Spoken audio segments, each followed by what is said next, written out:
কিভাবে আমরা ফেসবুক পেজের সাথে ইনস্টাগ্রাম কানেক্ট করব। এজন্য প্রথমে আমাদের ফেসবুকে ক্লিক করে নেব।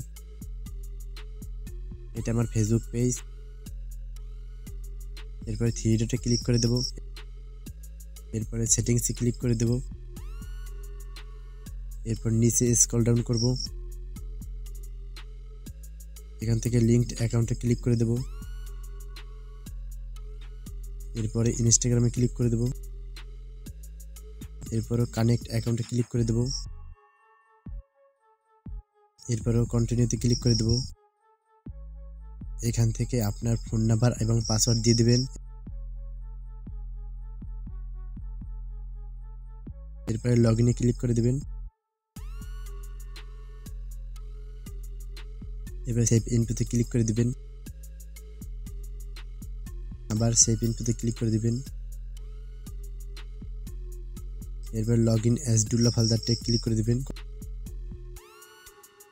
কন্টিনিউতে ক্লিক করে দিবেন। ওকে ক্লিক করে দিবেন। আমাদের হয়ে গেল ইনস্টাগ্রামের সাথে ফেসবুক পেজ অ্যাড করা।